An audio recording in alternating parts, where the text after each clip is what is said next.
আচ্ছা আপা, আপনাকে যে ওই লোকটা মারলো ওইভাবে, লোকটা কে হয় আপনার? আমার স্বামী হয়। আপনার স্বামী হয়? এইভাবে মারতেছে রাস্তাঘাটে? সি সি সি, লজ্জায় আমার মাথাটা হেট হয়ে গেল। আপনি এত নির্যাতন কিভাবে সহ্য করেন? স্বামী হয়, স্বামীর উপরে কিভাবে করে বেয়াদবি করবো? না আপা, তাই জন্য এইভাবে রাস্তাঘাটে মারবে, এটা তো ঠিক না, এটা লজ্জাজনক। রাস্তাঘাটে বউ মারে, এটা তো কাপুরুষের কাজ। আপনি ওই নির্যাতন নিপীড়ন কিভাবে সহ্য করে আপনি সংসার করতেছেন, এটা তো আমি বুঝতে পারলাম না।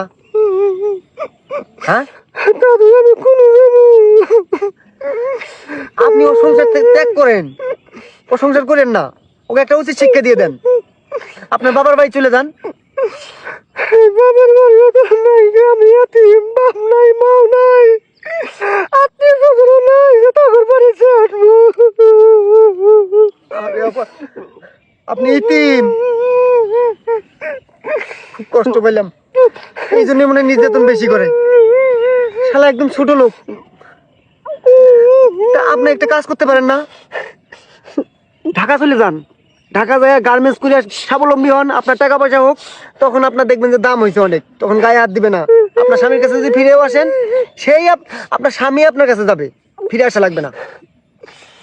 ঢাকা যাবো নিয়ে প্রত্যেক মাসে মাসে টেহা চোখাই মাসের ভাত কাম করে এই টেহা খালি কাইরে চুলে নিয়ে নেয়, মারধর করে নিয়ে চুলে খেলায়। এই মাসে 1500 আমি জোগাড় করছিলাম, এটা দিব না দেখে ওগা মাইরে টেহা নিয়ে গেল গা। আপা,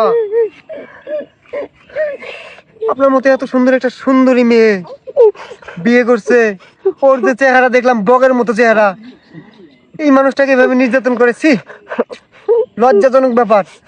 আমাদের মতো ছেলেরা বিয়েই করতে পারে না। আমি মনে করেন যে বউ খুঁজতে খুঁজতে হতাশ, আর আপনার গায়ে এভাবে হাত দেওয়া আমার খুব কষ্ট লাগছে। আপা, আপা, আপনার আমি ভাই হিসেবে যদি কিছু সাহায্য করি, কিছু মনে করবেন, গ্রহণ করবেন কি টাকাটা? কিছু টাকা পয়সা যদি দেই? আপনার আবার কষ্ট হয়ে যাবে, থাক দরকার নাই। আমাকে আপনি ছোট ভাই মনে করেন, আপনার কষ্ট দেখে আমার খুব কষ্ট লাগছে। আমি কিছু টাকা দিয়ে দেই গাড়ি ভাড়া বাবদ। খালি তো গাড়ি ভাড়া দিলে হবে না, গাড়ি দিয়ে যাবো, একটা বাসা ভাড়া নিয়ে রাখবো, চাকরি করে রাখবো, যাই তো চাকরির বেতন দিব না, একটা মাস তো খাওয়ার টাকা দেন না গো আমার।